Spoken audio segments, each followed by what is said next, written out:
Welcome to the No BS Spiritual Book Club's live streaming interview series, where leading new thought teachers, speakers, and authors share the intimate stories behind the 10 best spiritual books that inspired them the most on their spiritual journey. From well-known classics to hidden gems you might never have heard of, the No BS Spiritual Book Club saves you time and money by sharing reliable recommendations from those who've walked the path before you.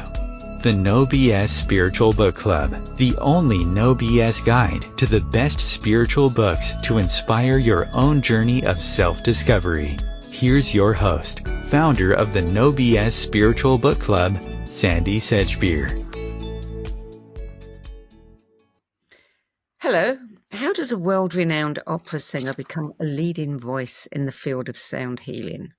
For Professor Jeralyn Glass, the path began with unimaginable loss, the death of her only son, Dylan. But in that darkness, something unexpected emerged, a calling to use vibration, resonance, and crystalline sound as a path of healing. Jeralyn Glass joins me today to share the 10 books that cracked her open, guided her through grief, and helped her remember who she really is. We'll be talking about the healing power of voice, how sound bypasses the intellect and speaks to the soul, and why music truly is medicine. The 10 books she's chosen to trace the evolution of her journey from early awakenings to deep spiritual remembrance reflect the wisdom, grace, and soul that now infuse her life and work. More than a story of loss, hers is a story of transmutation and a reminder that when words fail, frequency still speaks.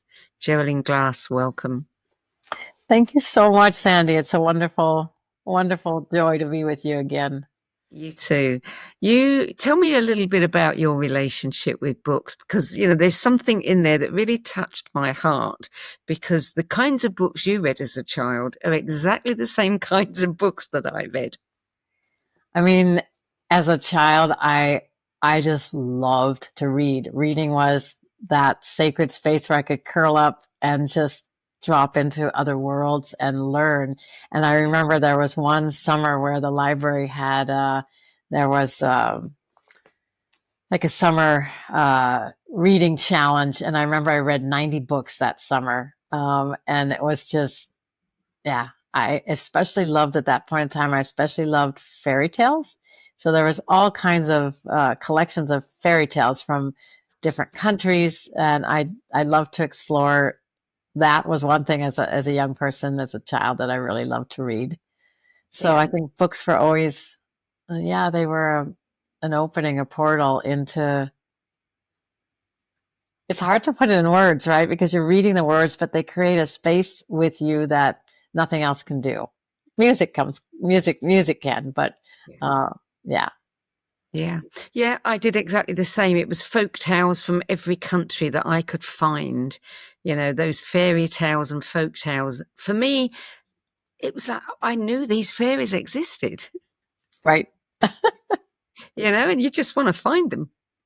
Yeah. So let's start talking about your 10 best. Your first book is Demian by Hermann Hesse, published in 1919. And you said that this book came to you like a soul mirror. Tell me more. Wow. I mean, I've read it a number of times. And then once I lived in Germany and learned German, I then read it in the original German later in life. But I just remember the line that said, I want only to live in accordance with the promptings that come from my true self. Why was this so very difficult? And I remember that as a young person, like that, it was like, why is it that we can't just trust our guidance, our intuition, our knowing, our inner wisdom? Even as a young person, I had that deep, deep, deep connection to God, however you want to name it, to something bigger, to the soul. And I remember reading that, and that story was just like, why is that so difficult? Why can't we just trust that? And that sort of opened that door, Sandie, of how do we do that? How do we do that? Yeah, it's interesting, isn't it? We listen to everybody else, and then we let what they tell us as truth become our truth. Yes. Forget what our soul is saying. I think that was, and I loved all the writings of Hesse. So, I mean, it was hard to choose. I loved Siddhartha. I loved Narcissus and Goldman. I mean, I loved, and then I have like just his prose. So I read a lot of Hesse before I even went to Germany. You know, he was just one of my favorite authors. Well, he comes up again and again with Siddhartha, but I don't think we've ever had Demian. Yeah. You're the first. Yeah, it was just recognizing this young person that sort of felt out of place or was struggling. And I don't know, that was really, why can't I just listen to the promptings that come from my true self? Why is that so challenging? Why? Yeah, it's hard to put it even more into words than that, but just the struggle of, you're born a unique individual, and yet everything in the world around you, and this was, in school, um, everything in the world around you teaches you to try to copy somebody else. So there's something so poignant to me about that line. I mean, that's really what I took away from the book. Is I want to be able to listen to the promptings that come from my true self. I want to be able to live those promptings. That's a wonderful mantra. Yeah. Yeah. So book number 2, Be Here Now, Ramdas, published in 1971. You said, didn't just speak to me, it vibrated. I mean, that was like, I read that when I was in high school, and I just remember I had it I had a bookshelf, a bookcase in my bedroom, and I would always pull that out, and I like to look at the pictures, and, there's all kinds of beautiful drawings, and yeah, it has a vibration to it. I didn't know really who he was, anything about anything, or about the psychedelic movement or anything, but I loved the simplicity, and I loved also this idea of be here now. Again, like that knocked on a door that was deeply spiritual as a young person. Again, asking these questions of, who am I? Why am I here? And I loved it. I remember all the sacred geometry kind of things, and then just little quotes in there, little poems, little pieces of prose that was just, I don't know. I love to deep dive into that, just look at it for even a couple of minutes and then go back to my homework. It was a staple, especially during high school. Yeah, I was going to say, for someone so young to be reading that book, I wouldn't think that happens too often. And I don't know how I found it. I can't remember how I found that book. I don't remember. So somehow it was on my shelf, and it was just so interesting, again, with all the, it was a paperback, and it was colorful, and then it had all these drawings in it and these symbols. And I think I must have always been fascinated by sacred geometry and symbols. And yeah, I think once I left geometry in school and went into algebra 2 and then trigonometry, it was like, it wasn't as interesting. I really liked geometry. I liked the idea of shapes. And there was something about that, his book, that connected space, time, spirit, sound. I don't know. I'm not sure that I can put that into words, but I just know that I love to leaf through that book and just think about it, reflect on what you were saying.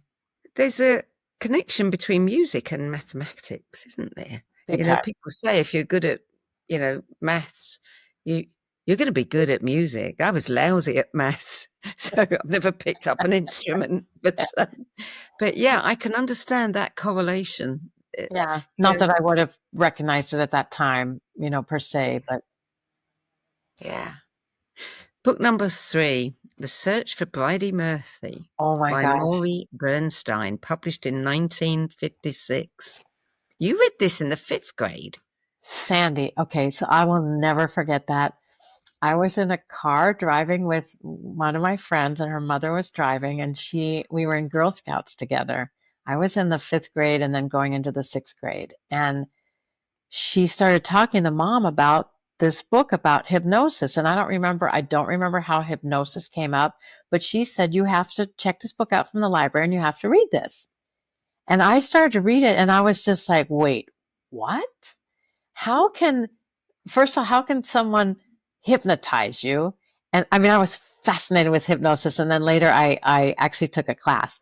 But it was like, and I would ask my parents, like, how could this woman be hypnotized? And then she speaks with an Irish brogue and she dances an Irish jig.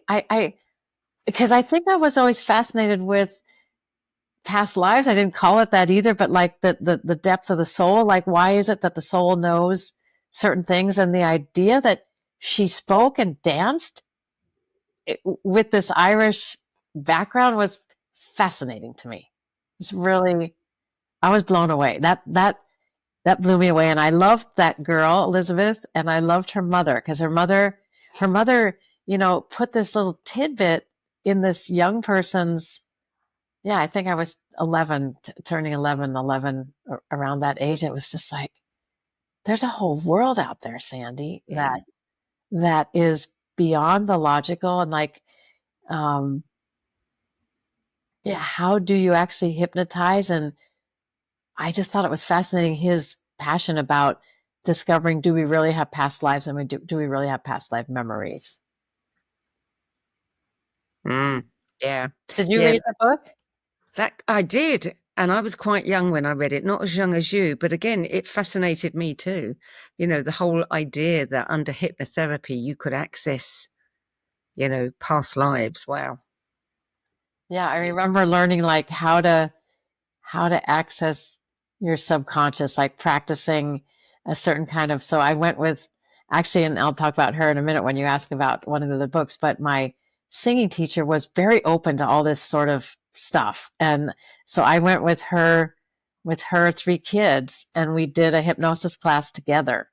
And, I just remember the lady teaching us like how you count down slowly backwards from 10, 9, and just like practicing, in the 6th grade, like practicing, I guess a form of meditation, or a form of going into the deeper realms. That was very interesting to me. I was fascinated by this world beyond what we see.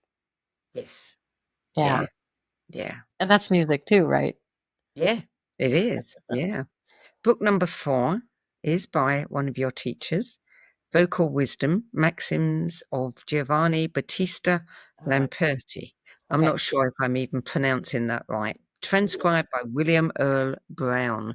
Okay. And you So, said it changed your life. oh my gosh. So I have the hard copy of it. But this is, my teacher gave me the hard copy again. She's 103 right now, but this also fascinates me. So, this is wisdom taken from this, Lamperti, and Lamperti, the maxims of Lamperti.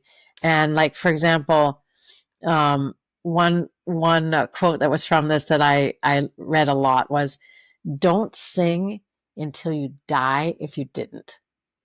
And, it's just like Lamperti said, don't sing until you die if you didn't. Like, there is a relationship, psychological and physiological, between the desire to sing and the body, similar to that between the necessity to sneeze and the muscular system.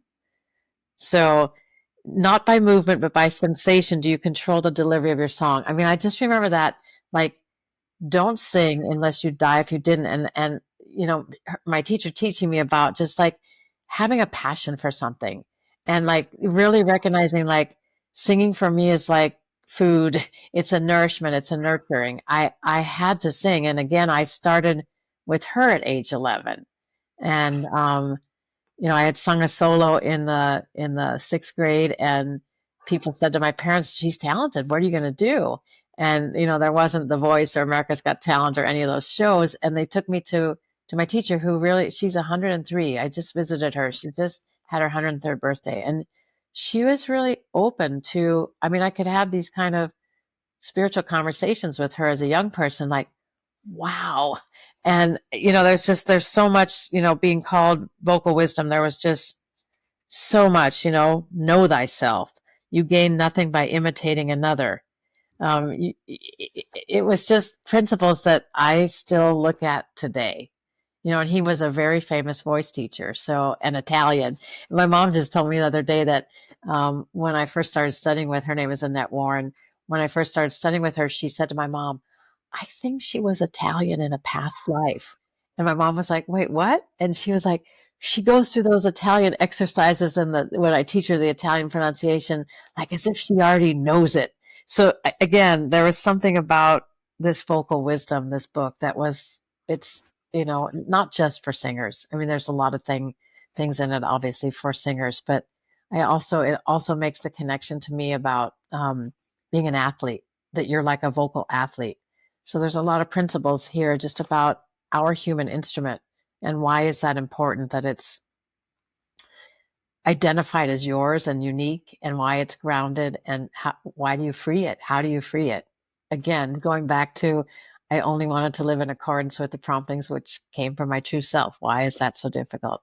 Like, how do we find, Sandie, this place where we know we're a unique human instrument and then we give ourselves the permission to express it? I think all the books that I put on my list have that kind of theme of exploration. You know, what strikes me about your story, I hear again and again from guests that, books turned up at the right time in their life, magically fell off shelves, someone gave it to them, etc.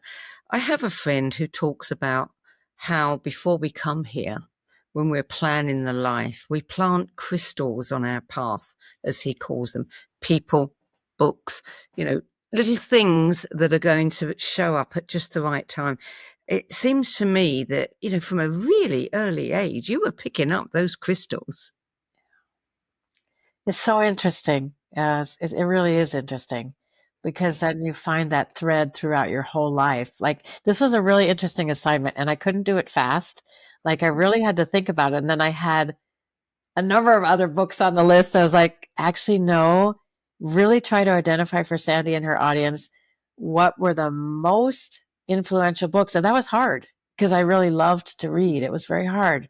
Like there were others that I then eventually eliminated. But I think this one was really, really important to understand that singing and this expression, this natural expression of your human instrument, went back hundreds of years. And here was this master that had so much wisdom that I could absolutely relate to as a young woman, as a young girl.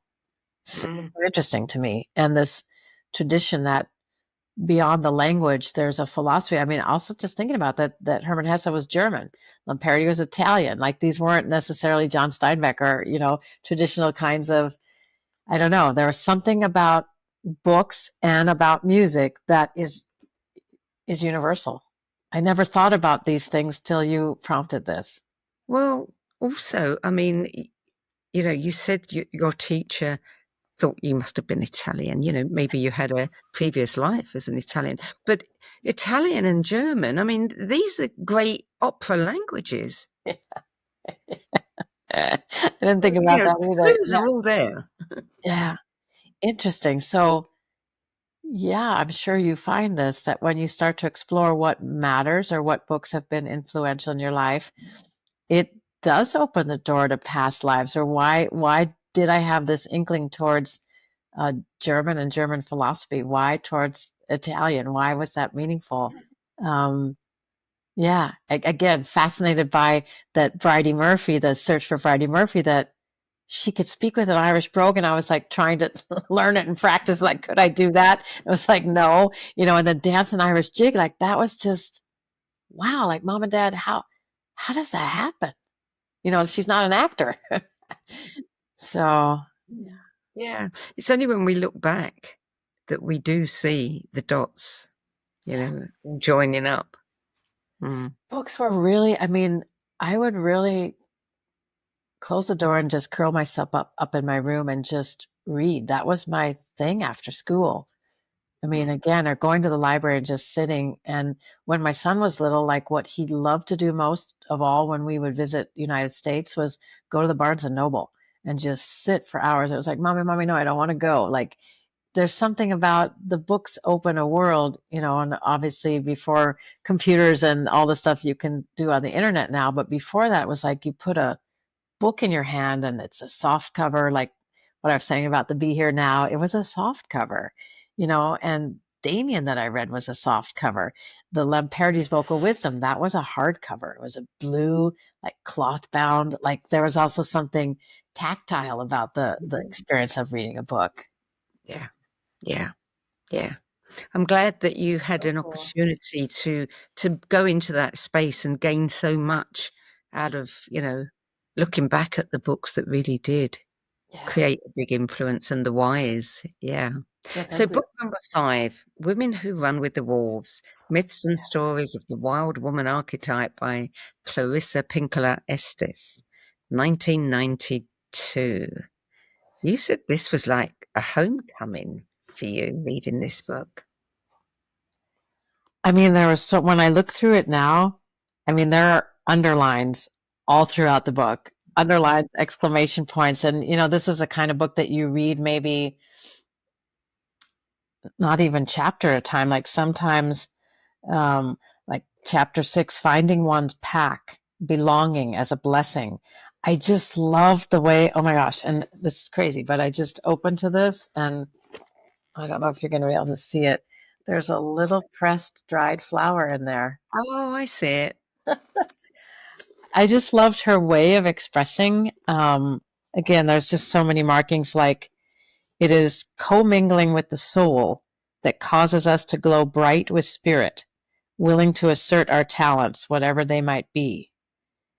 So it's like, I don't know, she gave me sort of this permission to keep going deeper and deeper and deeper, and like not to be afraid of that. And just the importance of having your tribe, your people, and this analogy of women who run with the wolves. Like there was a wildness, a wildness to being a woman into your life and to howling. And I don't know, I read this when I was living in Germany as a young singer. So this was really important in shaping, as my career was expanding and expanding. This was something kind of like that I would read all the time.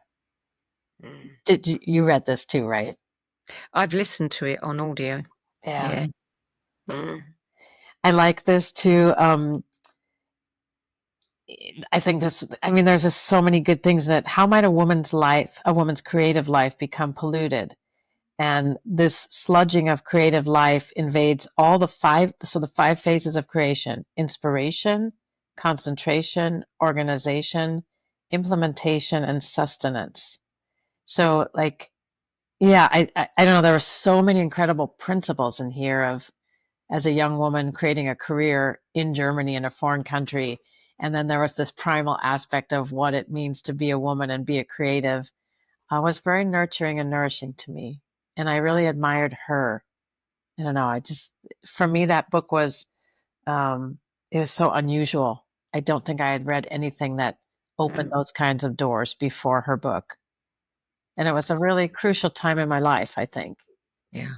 Yeah. Many women say that, and men too. Yeah. Men who have found it incredibly moving. Does this one come on your list often? It pretty, it's not in the top 20, but it is frequent. It is frequent.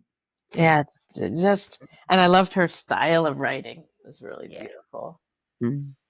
So book number 6, now this one does appear in the top 20, The Prophet, Khalil Gibran, 1923. And again, you found this one as a teenager too. This was also next to Be Here Now. And I think just all of it, I don't know. I also loved reading the Bible. Like I loved reading different stories from the Bible. And I had we had gone to the Holy Lands when I was 16. So I had a New Testament Bible, a special one that had olive wood cover. So I liked reading the different stories, but there was something about this that took principles like, I loved this one, Speak to Us of Children. Yeah. Your children are not your children. They are the sons and daughters of life's longing for itself. I don't know, just to sit as a teenager and read this was so deep. And it was such a strong connection to God and to just deep philosophy about life. But I remember especially reading reading about children, and then this one, speak to us of joy and sorrow. And he answered, your joy is your sorrow unmasked. Like kind of learning as a young person that joy and sorrow go hand in hand. It's like, wait, really? Yeah. Yeah. It's one of those books that there are pieces that stand out. For me, the line you read about the children and the one about marriage, relationship, partnership, which I thought, stuck with me. Yeah. Yeah. I'm just thinking of this one, what speak to us of giving. And he says, you give but little when you give of your possessions. It is when you give of yourself that you truly give. And I don't know, that has become integrated in my life also. And that's part of when I'm teaching like the sacred science of sound, when I'm teaching the trainings. And one of the pillars is generosity and service. And just the joy that we get as human beings from giving from our hearts. So there was like real philosophy that, I mean, you can see it's all it's all chewed up. I've had this for so many years, but I know you really made me remember how much I love books and how they're treasure. They're really treasures. Because it's a whole different thing when if I would look this up on the internet, which I haven't done, but it's a whole different thing to hold this in your hand and to feel the words come out from the page, and just there's so much love in that. I don't experience that same kind of love from the computer. I agree. Yeah. Yeah. Book number 7. Again, this one definitely in the top 10. You Can Heal Your Life, Louise Hay, 1984. I don't know anyone who hasn't read this book. Yeah. That's why it was so, I mean, that sat at so especially also when I moved to Germany. First of all, when I was a young singer studying in Switzerland at the Zurich Opera, that was at my bedside. And that I would just look at every day, say meditations around her affirmations. And then when I moved to Germany, same thing. Like it always sat at my bedside. It was something, oh, this is going on. Maybe Louise Hay can help me with that. And then to be taken as a Hay House author, like that was just so wonderful. It is so wonderful to be associated with her legacy, because I think she really opened the door for so many people for self-healing and for the power inherent within us. Going back to Demian, I want to live in accordance with my true promptings. And Louise gave you kind of like a roadmap how to do that. Mm. It's very, very, very, it is a very, very important book. I have the new edition now. Yeah. Book number 8, Sacred Vibrations, The Transformative Power of Crystalline Sound and Music by Jeralyn Glass, published in 2024. Yeah, we just had our, on July 23rd was the year anniversary. And I was back and forth. Well, do you include your own book? And I just felt my whole life has been about living my life to be able to write that book. And to share with people the story of music, the story of your soul purpose, understanding as a young person, okay, you're going to go into this life in music, and trusting that, just always the connection to the listening, the intuition, the hearing, the understanding, the knowing, and then trusting that and acting on it and living your life as that. And all the places that it took me, and then how music wrapped its arms around me and has been my life for as long as I can remember. Yeah. And it's perfectly okay, I tell authors, or any guest coming on, you can have one of your own books, because writing a book truly is a transformative process, and if you're going to talk about the books, that impacted you greatly, then writing your own book, that must have been a huge, catharsis. It offers so many wonderful benefits to tell your story. And so yes, it deserves its place here. Okay. Number 8, and that right is number 8. Yeah. And that's a sacred number. I mean, I just remember there were moments like, can I really write about my son's passing? Like, can I write about the real feelings in the moment of, that's the phone call that every parent dreads. And then what happens when you recognize this is my life, this is real, because your mind goes, not my life, not my child, not my, no, not, wasn't in the plan, right? And I remember there were moments of just asking my editor, like, can I write about that? And then moments of writing certain things and then weeping about it and then deciding, yes, that can go in and no, that can't. But just, yeah, really setting boundaries with yourself. What is private, what is intimate, what remains mine, what would I like to share with humanity? I mean, it's a deeply cleansing process to go through this kind of book, writing this kind of book, and then integrating all the sound and the tools and the music as medicine. And yeah, it was definitely also physically really demanding, like to sit sometimes way into the wee hours or do all-nighters. I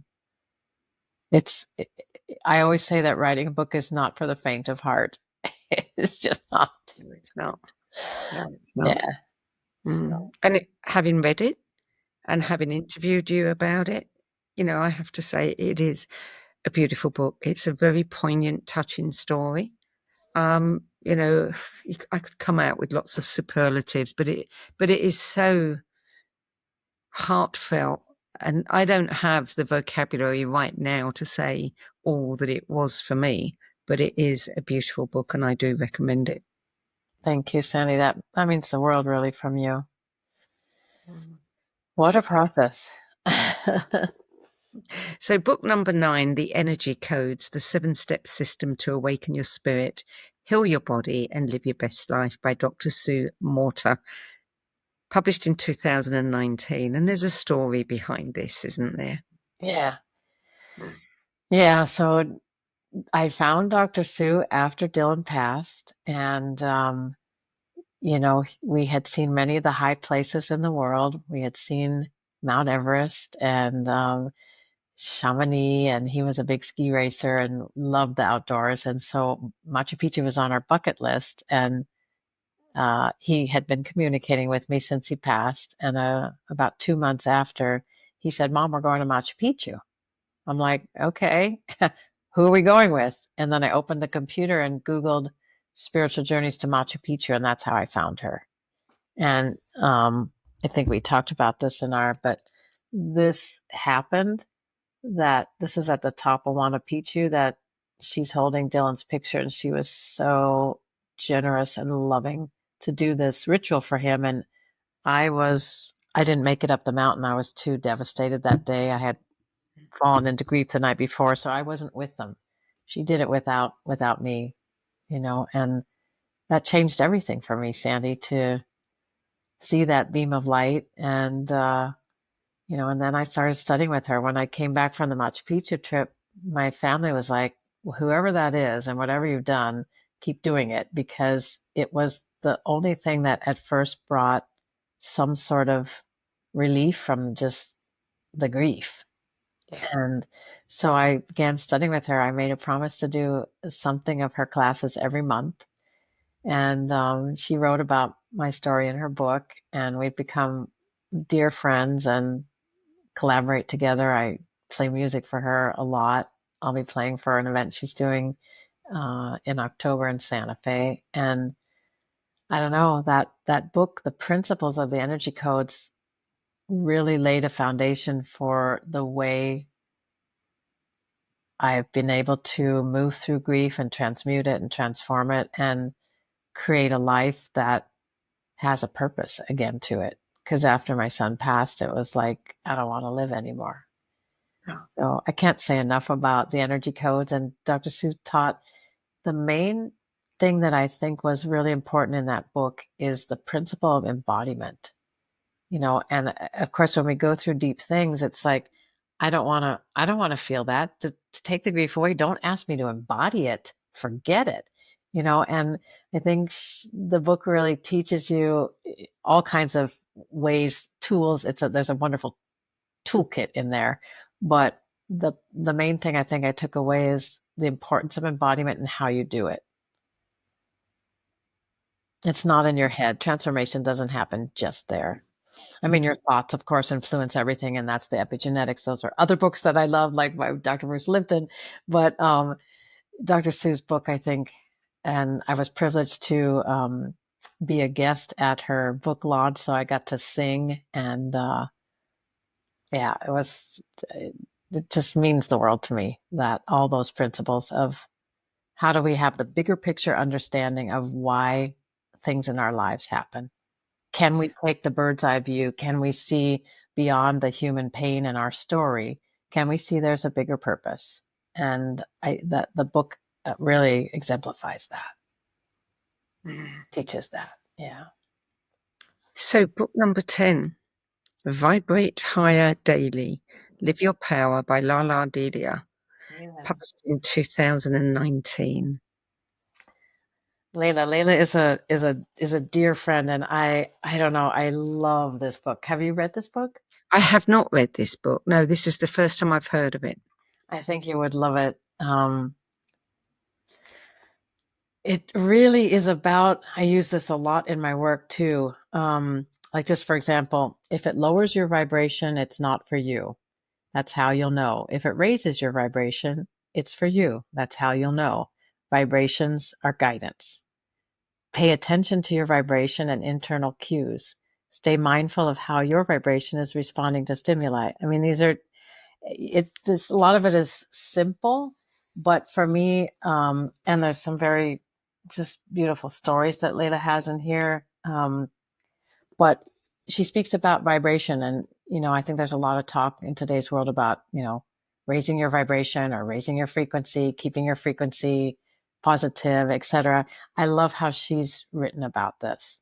It's something I refer to also regularly. I share with my students. I think, Sandie, again, that we have the power to change our frequency, that we have the power through our thoughts, through our actions, through how we nurture and nourish ourselves. For me, a lot of that has to do with music. And of course, the word vibrate is like, yes, that's my singing bowls, etc. That's my voice. But for me, Layla's book helps to guide me back to my power always. It's empowering. And she speaks about vibrations as it's really a choice. So I could choose after Dylan's death, I could choose to stay in those low vibrations of just grief, or I could open to what are other possibilities. And I talk about because it's two things. Like Dr. Sue in her book talks about an energy like grief is very grounding. You don't want to push it away. You want to be able to feel it because grief can be very grounding. And yet if you sit in it, it twists, right? If you sit in it too long and stay in the story of it, whereas Layla is really talking about, so how do you land in the grief, breathe it, feel it, and then elevate yourself to vibrate higher, like to let that grief transform, like what it said in the prophet, sadness and joy, or grief and joy are the other sides of the coin, right? So when I think about having this conversation with you, and thank you so much for asking me and for giving me this assignment, they're all related. All the books are all related. Yeah. Isn't that interesting? And I see that pretty frequently. Mm-hmm. It's almost like tailored to the individual, Yeah. Yeah. I mean, that's the 10th book. I was going to ask you a question, which you've really pretty much just answered, talking about your 9th and 10th books. I was going to say that, what happened to you, your loss. Many people run from grief, but you chose to meet it head on and transform through it. And I was going to ask you what gave you that strength, but you've just told us, Sue's book had something to do with it. Lala's book helped to give you the strength. What else gave you strength to meet that head on and just go through it? It's such a good question because I met Sue.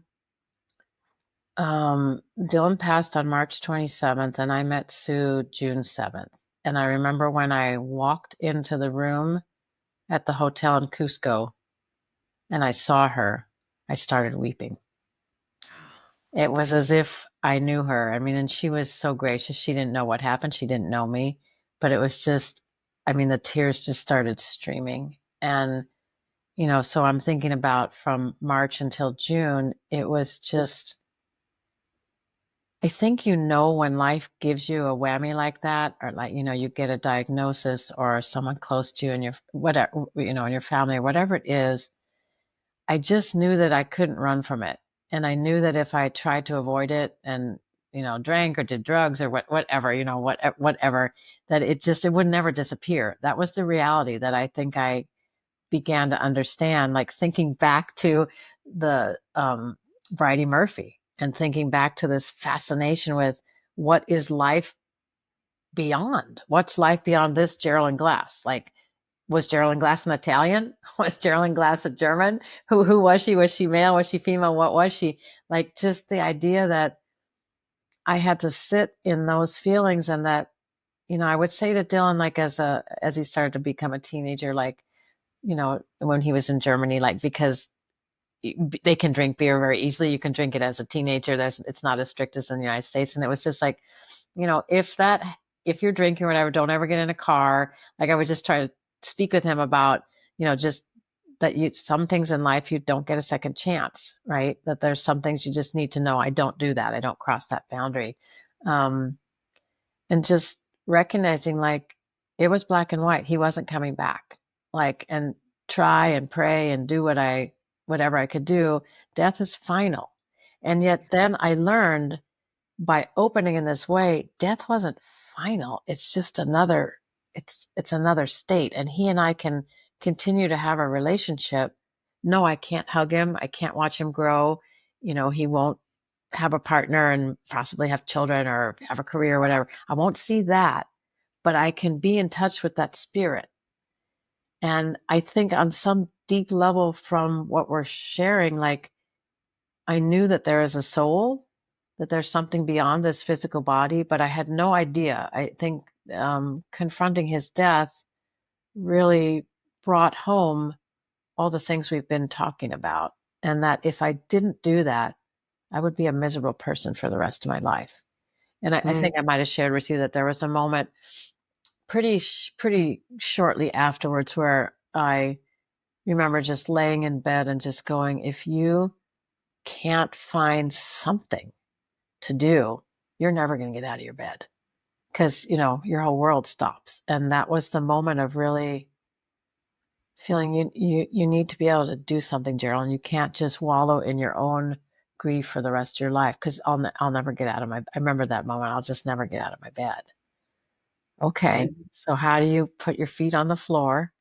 And it was step by step, meeting Dr. Sue, saying yes to that, going to a strange country all by myself and a strange group of people. So I think it's just that piece inside me that knew as a young child, I'm going to have a path in music. It's what we all have, that inner voice that says, knock, knock. And sometimes it has to knock, knock quite loudly before we hear it. And sometimes it's less loud and you hear it immediately. Sometimes it's persistent. But I think it's listening to that inner guidance that you say, come on, pick yourself up by the bootstrap. Come on. Got to get out of your bed, Jeralyn. How is life going to look? And how do we accept in our lives the things that, terrorize us? How do we accept that? And then how do we integrate it? And what Dr. Sue taught me, how do we embody that? Well, I don't want to embody grief. Oh, yes, you do. No, I'm too afraid of that. No. And then when you embrace many of the things that they're grounding, they give you access to your wisdom. They give you what books gave me as a young person. They give you a pathway, a doorway, a journey into something so beyond what we could have conceptualized. That's what I love. There was another book that I had on the list, but it was called Schools Without Failure by Dr. Alan Glasser. And I remember reading this in high school, and just like I wrote a whole paper, and I actually got to do an independent study, and also I think by John Holt, Why Schools Fail. I can't remember the exact title, but I did a whole study on how do we educate children, as a 16-year-old, like, what kinds of things can you do to educate? Because so much of life skills we're not taught. They don't teach you at school. No, They no, just, we don't learn some of the most important things. Nobody teaches us how to parent. Anyone can be a parent. Anyone. And there are no, people write books, but personally, I think it's, the most important job in life. And there should be some kind of education for it. Sending my nephew, they just had their second child. And so I was blessed to hold the little baby in my arms. And I just went, I can't believe how vulnerable and how precious he was 5 weeks old when I held him. And I was just like, I don't remember I don't remember as a mother feeling what I felt now when I would be a grandma. I don't remember feeling, because it was just like, that was your child, and you held that child, and that was it. That was your job, and you learned by doing. But I just felt when I held the little boy, it was just like, just what you said, nobody teaches you how to do it. And how do you even know that it's so tiny, so vulnerable, so precious? How do you know what to do? How does a parent know what to do? Yeah. But I don't remember feeling that at all with Dylan. No. I have a friend who lost a son, similar age as Dylan was, and her relationship with him continued, originally through mediums and now through direct communication. And he is actually directing the direction she's gone in, her work has gone in, and it's amazing work that she does.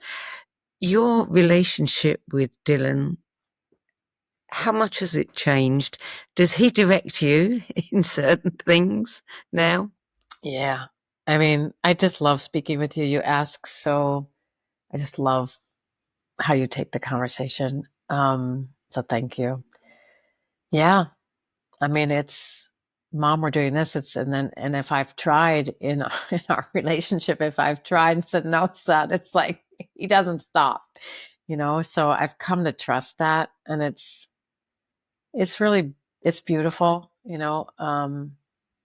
Yesterday I was swimming, and just, he's right there with me, and just remembering how much he loved the night sky. And, he'll just comfort me, because, I'll ask him questions like now, and it's just like, he calms me, he comforts me. He has obviously a different perspective where he is. And it's just so different when you're not, again, it's back to the theme of all the books. When you're not in this human form, when you're just the essence of who you are, your spirit, who are you? Are we truly made of energy that's compressed and becomes sound, vibration, and light? Is that what Dylan is now? And how do I feel him and hear him? And the beauty of this relationship that's timeless, and that I do know that I will be with him again, whatever that means. Yeah. So I am 1,000% just so grateful for the communication, if I'm driving in the car and I'm having communication with him, singing a song as I'm driving, or just whatever. It's just, he's as if he's here, but he's invisible, so yeah, he's, Mom, we're going to do this. Like, super, super, super cool is, I'm working together with Minerva University, and it was just announced that Minerva is it's based in San Francisco, but they have campuses all over the world where the students study. And it's a kind of university that Dylan would have really loved to attend. I write about it in the book. But now, for the fourth year in a row, they were voted the most innovative university in the world, over Stanford, over MIT, over Yale. Like, it's just, yeah, I'm very, and I feel like in a way he guided me to Minerva in a certain way. And then the money that I had saved for his college education, that went to Minerva scholarships. So there's kind of, it's really cool. There's and the Minerva students come from 109 different countries. So they're coming from all over the world. And that's how Dylan grew up. He grew up in Munich, went to an international school where many countries were represented, and they celebrated. The differences were celebrated, right? So he's, I guess, Sandie, he's in everything I'm doing, and definitely, giving mom a little push to the right or a little push to the left, and just reminding her, okay, mom, don't go there. Okay, mom, that's not a safe situation for you. You're not going to do that. Put a boundary up here, mom. I mean, I can feel, I can feel his guidance and protection. It's just not easy being a human being in this world now. And yeah, he's my light. And then he helps me ground that light in me, and work, from a place of integrity and strength and love. Just knowing, like, come on, mom, stay on the straight and narrow, mom, So keep on to our purpose, mom. We're here to help people through music really find light and embody that and live that. The themes that we've been talking about too, that help people to live their true authentic selves and be good with that, removing the question mark off their back. I'm so grateful, Sandie. I mean, I wish to God he was here, but my family reminds me, like, you're really blessed to have this communication, and keep nurturing that and sharing that so that other people can perhaps find that too, that might be difficult for them. Yeah. And yet it's, oh, sorry, go ahead. No, you continue, please. It's sort of like, what is spirit, Sandie? The themes of what we've talked about, the theme, and I can be here now. Like, what is it when we're not in this physical body anymore? What is it? And I think none of us really, really know. I mean, we have, like dear friend Anita Morjani, we have, near-death experiences, and we read about those things, but it's sort of like, we don't know till we get there. There's something that's been occurring to me as you've been speaking, and I don't want anybody to take this the wrong way. But when we lose someone that we love dearly, and find them, especially when you realize that you haven't actually lost them, you've only lost the physical presence, there must be something, and I don't know whether to call it joy, but something that then tells you that, in a way, there is a relief, because now you know you can never lose them. Yeah. We go through life and we worry about our children. They're out driving late at night, and, every parent has that fear at the back somewhere. You know that you can't lose him. You've lost the physical, but you know that he's always with you, which is not something that those who haven't lost someone necessarily get to experience and know for themselves. Yeah, yes. I mean, I remember, I think I shared with you the first time playing the bowls and doing my own healing on myself, that I wept and groaned and keened for almost an hour. And I went to go wash my face, and there was light in my eyes. That was the first thing that was like, and he was present with me in the room, guiding me. Like, I could feel this misty presence of him guiding me what to do with the bowls, and giving me this kind of permission to just wail. That was the first thing. And then, as you struggle through grief and find your way, and there's no one way for everyone. I do remember there was, because sometimes the agony is just like, it's so bad you don't know how to bear it. I remember there was a moment where I felt him become imprinted in my heart. Like, I could feel something that I was longing for and grieving about that some part, I don't know how to put it in words, some part of him got imprinted in my heart. And I remember the moment of just going, what you just said, like, I get it. You're always going to be a part of me now. Until the day I die, you are with me, no matter what. And, because people say lots of things, no matter what anyone says, I felt an implant, an imprint in my heart of his essence. I don't know how to put it in words. And just the feeling, that you bore this child in your body for 9 months. Like, he is so much a part of me from that, but this was something different. This was like really spirit essence, and like, we're together, Mom. Whether you then name it twin flames or whatever. I just know from the moment he was conceived and then born that there was such a connection beyond this time and space, beyond this human body. And that's what fascinated me as a child. Like, how could this lady be Bridey Murphy? Like, how could we Here Now? Like, and what's the deep things that they're talking about in Demian and the prophet? Like, what is it beyond the beyond? And that's what, I don't know, my life has become an exploration of that through music. And I'm so blessed that music has been the medium that I get to explore in, because there's just so much possibility. But then the rest is a mystery, right? Even, I'm thinking about this great Sufi mystic, Hazrat Inayat Khan, and I love his writing. I mean, there's so many other writings that I just absolutely love. But Sandie, in the end, isn't it a mystery?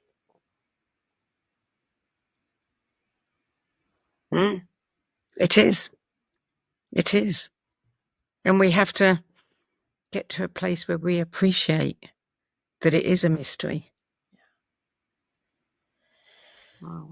And treasure that. And as you were saying, like, that you find joy in the unknown, joy in, I don't know where I'm going. I don't know what this is all about. Yes, I do on one level, but the rest of it it's ineffable. It really is. I'm only going to know when I look back. Yeah, but you don't want to get too far ahead of yourself because you want to enjoy the journey. Yeah. Presence. Yeah. And that's again what books do. You sit with a book and you're present, and then if you get sleepy because your eyes are tired from reading, then you put the book down. But there's something about books that quicken you into this presence. Yeah, that is so true. Not all young people have that anymore because, I remember the moment where it's really sad. The kids come home from school and what do? They go on their phone and they're out there, on social media instead of, I used to love coming home and, like you, sitting in my room and reading a book. I know. It was somewhere else. I remember when Dylan got in high school and the computers were just coming out bigger and bigger, and he was like, Mom, I don't need, and he loved books like I shared. I don't need to read books anymore. Everything's on the internet. It was like, oh no, no, son. He goes, I don't need to go to the library. Like, you can just Google it. And now you think with, AI, and it's just, how do we learn? How do we communicate what we're talking about, this deep sense of wisdom, timelessness, spirituality? How do you communicate that? I don't know. Can you find that on the internet? I don't know. It's just, I remember going to the London Book Fair back in the 80s and somebody showing me this little piece of round metal. Look, that's what it looked like to me, and said, on this CD, I didn't know what a CD was, and he had like the Britannica, the encyclopedias, the whole kit across the back of his stand, dozens of volumes. He said, they're all on this. Well, now, of course, it's all on the internet. But I remember looking at it and thinking, I don't even know what that means. I don't know what it means for the future of books. I don't know what it means about anything. I had no place to put it in my frame of reference. So I just kind of ignored it. But same thing. that your son, it's all there on the internet. But what are we missing? What are we missing? And that comes out in your spirit so much. Like, again, like just these questions, I had to sit with it for some weeks and really do a deep dive. Like, what are the 10 most influential books and why? Wow. That was really deep question. I'm sure if we asked, a 20-year-old now, it would be it's a whole different thing. And yeah, I wouldn't be able to ask that maybe in 30 years' time of people. What was the most important headline on your newsfeed? I don't know. We're almost out of time now. You said that grief cracked you open and sound helped you rebuild. What do you wish that people knew about healing, the healing power of sound and crystal alchemy bowls? I mean, for you, it helped you rebuild. What would you say to people? Because until you experience it, you can't imagine it. I think sound and music with intention quiets your thinking mind. And so in that moment, you quicken. And in that quickening, a whole nother realm of possibilities are available to us. We're so used to living here. And what I find is especially the sound of the alchemy bowls, they open my heart, they open my gut wisdom, and they open here too. But it's like you can have a different experience. It's like what my singing teacher said as a young singer, like nothing vibrates here. Nothing vibrates in your head. You have to get in your body. That's, you've got your two little vocal cords, but your body has to vibrate. This is the instrument. It's like the cello or the violin or the flute or whatever it is. You have to give this body permission to vibrate because you have to amplify your sound. For me as a classical singer, over sometimes 100-piece orchestra and in a 3,000-seat theater, and there's no amplification. So it's sort of like if we think of our bodies as these incredible instruments that are, just not a scientist or a medical doctor, but just thinking about the body's chemistry and just all the, how do we heal when we cut ourselves and why does that happen? So I think a lot of healing can be natural, especially if we're guiding it. And a lot of, for me, what the sound can do is it really can help me go into where there's emotional wounding and help me feel it and breathe it without ever having to name a story. It can help, the sound can really help bring chemical balance in the body. It can help regulate our nervous system. And you go, okay, really, Jeralyn, like, how does it do that? Well, I lived it. I learned later that the sound is helping me reduce the production of cortisol. I'm not in fight or flight. I listen to the sound and I begin to relax deeply. And then my whole hormonal system, the body chemistry can really relax. It's strengthening the leukocytes in the blood. It's bringing more, which helps immunity. It's bringing more oxygen to the blood. Like when we allow these deeper states of relaxation, the sound tunes us. It brings harmony again. And it brings emotional balance where a pill can't get in there. There's a lot to say. Does that answer the question? It does, and it answers it beautifully. You're absolutely right. Sound does bring us to a place of presence, of complete presence. Mm-hmm. You and I both know that sound frequency is the future of medicine. Do you find that exciting that you are you're working with this every single day? I mean, it must be. I find it exciting just knowing at last, that we're beginning to get the evidence of sound and frequency and what it can do, that a pill can't. Yeah, I mean, I'm really diving deeper and deeper into this every day. And the Minerva Lab is growing, now it's in its second year and we're going to be doing more experimentation. I mean, they're doing devising experiments, and I've given them bowls to work with because I'm curious. I want to know what really happens. But just in watching, oh God, I mean, like, I had a health scare last year, and I was diagnosed with something where it was like, there's no way I have this. There's a misdiagnosis. I know that I don't have this, but I had to go through the procedure of about 4 months of testing all different things. In the end, it wasn't that. But, just to be in the traditional medical community and to say to the doctors, I don't believe I have this. And she's saying, but the evidence is here. And me saying, well, remember that we're dealing with a broken heart. We're dealing with a heart that was shattered. So before we take any kind of medication where there's no turning back from that, I need to find out if there's more work I need to do on my heart itself. Right. And so for me, I was just thinking this yesterday, like, we have choices when you're given diagnosis. And of course, there's certain things where you say, okay, I'm going to take this medication or I'm going to have this surgery.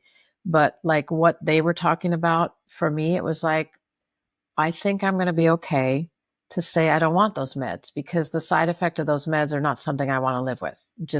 I wouldn't want to live with that. And I just thought, okay, God, if this is an indication that I have this condition and my life will be shorter than I thought, then that's okay.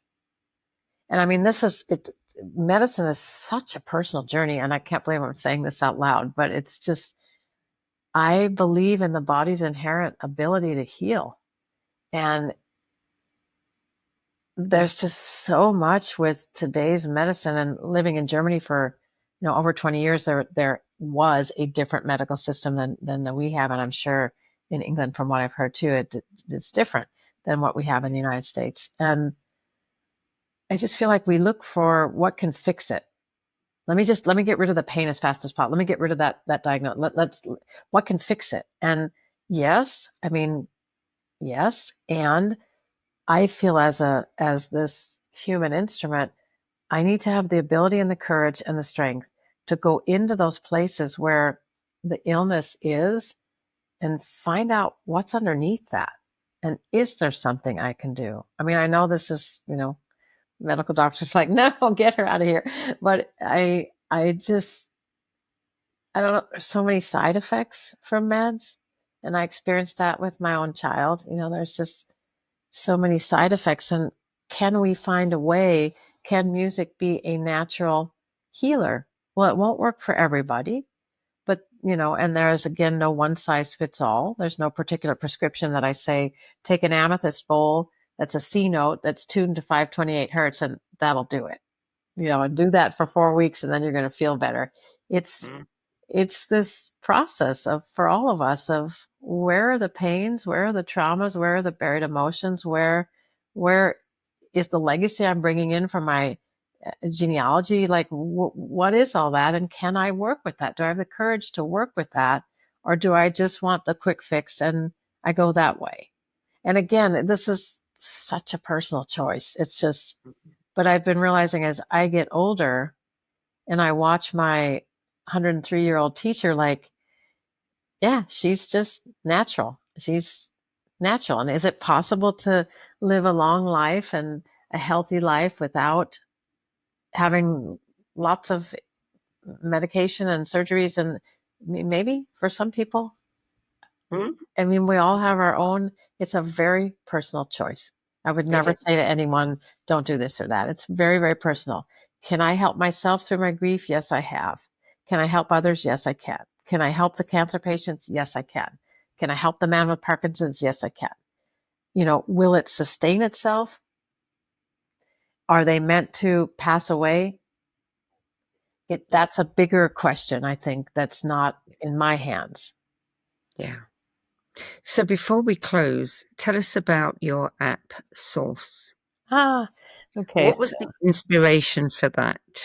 This is Source. This is Sandie. The inspiration was Dylan. Basically, 5 years ago, knock, knock, knock. I'm sitting on the sofa with my mom and friend, and he says, "Mom, we got to do an app." And I'm like, "Wait, what?" And that's how it started. And the friend that was visiting us, she had a friend that actually made an app. And so the conversation came up and it was like, okay, contact this person. And that was the beginning of it. And the idea was, let's have one platform. He was like, Mom, it needs to be able to be in someone's back pocket, which you can access it from your phone. What connects science? What connects the healing power of music? What connects spirit? What is the commonality between all of this, and what does it have to do with us? So it was made as an easily accessible platform to see, like, for example, on the cover of the book is this image of the cymoscope, the image of a singing bowl made by the cymoscope from John Stuart Reid. So John is on the app, and John talks about, we show different F notes, and John talks about why they make the shapes they make. So you can actually see the shape of the sound from the crystal bowls on the app. Why is that important? Because our bodies are approximately 70% fluid. And so you can see when you're listening to the bowls, that shape is happening because the cymoscope uses water to make the images. That shape is happening in the fluids of our body. It's super coherent. It's beautiful. So the idea of the app was to create this bridge between the science behind sound, the spirituality behind sound. So like there's, we just added a feature of extended music, so that there's hour pieces of music that people can also just listen to, fall asleep to, etc. There's Dr. Sue is on there, and she has body movement. She has her body awake yoga on there. So it's, how do we embody, and how do all these concepts that we've been talking about intersect, and why is it important for each of us? How does that help us to take our healing in our own hands? How does it help? Just like with the women that run with the wolves, there was something about that was so empowering for me. It gave me permission to be fierce in a way that, I wasn't.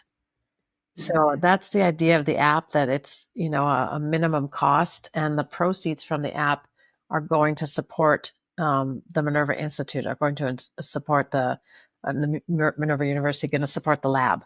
So it's going to support research, because research in this field is, it's costly and it's very time consuming. And my scientist friends just say, keep doing what you're doing, because it'll take time for science to catch up. But like, for example, Dr. Daniel Levitin, famous neuroscience scientist, is on the app. Dr. Sue is on it. Victor Wooten, 5-time Grammy Award-winning bass player. We have a really cool piece called Bass and Bowls. So him really grooving with the bass, and then the bowls are fitting into that. There's beautiful Kevin James, Sakahachi flute. It's a handmade wooden flute together with the bowls. There's so many different, Jonathan Andy Goldman speaking about, for example, the power of humming. So it's bringing together Eileen McCusick, who's been on your tuning forks. She does a lot of things with the tuning forks and speaks to us about that.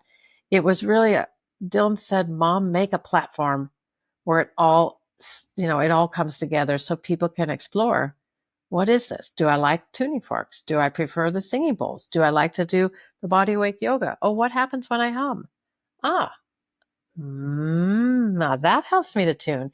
So again, not being a one size fits all, but finding what resonates with you, and where does all that intersect, and what does it have to do with our health and wellness? So I'd love for anybody to explore the app. It's on both app stores, from Google and from Apple. So, and I love apps, because you've got it right there. Yeah. Every minute, any minute of the day, you've got it there. You can listen to things at night. You've always got it with you. That's where technology wins, as far as I'm concerned. So we come down to the last question, and we ask this of every guest.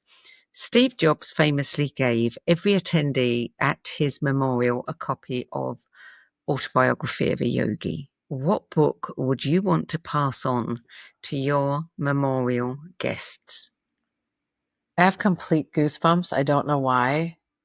Just have complete goosebumps.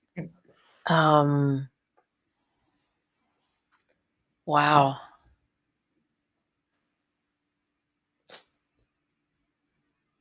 Definitely would be a spiritual book. I don't know, maybe The Prophet? I didn't think about this one. This was a surprise question, Sandie. I know. Yeah. Gosh. The Prophet's a good one. You know, it's a keeper. It's small. You know, it's portable. It's bite-sized. You can, just read one chapter at a time and take all you want from that and not read another one for 5 years, but it's all meaningful. Or Louise It's one Hay. of those kinds of books. Or the Louise Hay book. Or Louise Hay. Except most people have probably got that one. Yeah. Yeah. Gosh. There's another, I don't know, that's not what I would give, but another thing comes to mind when you ask now. I loved Thornton Wilder, Our Town. And I loved that quote from that book that says, there is a land of the living and a land of the dead. Something like this. Sorry, I don't want to misquote it. But, and the bridge is love. Do you know, I have to share something with you, because talk about synchronicity. I have just been listening to an Audible book, a novel, and I have to say it is the most impactful Audible book I've ever listened to. And it's called Tom Lake, and it's by Anne Patchett. And it's about, a girl who ends up playing the part of Emily in Our Town. Now, I've never known Our Town. I know that it's something that Americans know about, but I didn't. This book, I tell you what makes it so magnificent. I mean, a fantastic story, but the narrator is probably the best narrator in the world. It's Meryl Streep narrating this book, and she turns that into such an incredible performance, and you're just listening to it, and it is just it's taken it to a whole other level. And it's interesting that you just mentioned Our Town. Wow. I will definitely listen to that. Listen to that book. Oh my God, is it good? It is good. Mm. So I think that would be the message that I would love to leave. I don't know about it in a book, but there's a land of the living and a land of the dead, and the bridge is love. Again, he says it much more beautifully than I'm quoting it, but yeah. And you know that. You know it. You experience it. Yeah. Jeralyn Glass, I don't want to let you go, but we have to. Big hug, hug. Thank you so much for adding your 10 best list of spiritual books to the No BS Spiritual Book Club's library. You gave me a very challenging and wonderful assignment, so thank you, Sandie. Good. I'm glad you enjoyed it. I did. So I have a few words for our viewers. Jeralyn's story reminds us that grief can be a portal, not just to healing, but to a new kind of presence, that when life splits us open, something sacred can still sing through the cracks. Sometimes the books that find us are less about learning and more about remembering. And sometimes sound carries what words cannot. So here's something to sit with. What if the voice you're looking for, the one that heals, guides, and reminds you who you are, has been yours all along, and all you needed was the frequency to hear it? Sacred Vibrations, The Transformative Power of Crystalline Sound and Music, Jeralyn Glass's book, is published by Hay House. For more information about Jeralyn's events, experiences, book, Crystal Sound Healing Oracle Deck, and her app Source, visit her websites at crystalcadence.com and JeralynGlass.com. That's it for this week. I'm Sandie Sedgbeer. I'll be back at the same time next week with another 10 best interview for the No BS Spiritual Book Club. Till then, it's goodbye from me, and thank you again to Jeralyn Glass. If today's conversation sparked your curiosity, you'll love our other shows. The Synergy Sessions, where leading-edge thinkers collide in bold, unscripted dialogues that ignite new possibilities between realms and reason. where we journey into the mysterious consciousness, energy, and the hidden layers of reality, where science converges with spirit in ways you've never imagined. And the No BS Spiritual Book Club, where leading-edge new thought speakers, teachers, authors, and luminaries who've walked this path before you share the 10 books that had the biggest impact on their life journey. All 3 shows are available on YouTube, Spotify, Substack, and all major podcast platforms. For more information, visit sedgbeer.com. That's SEDGBEER.com.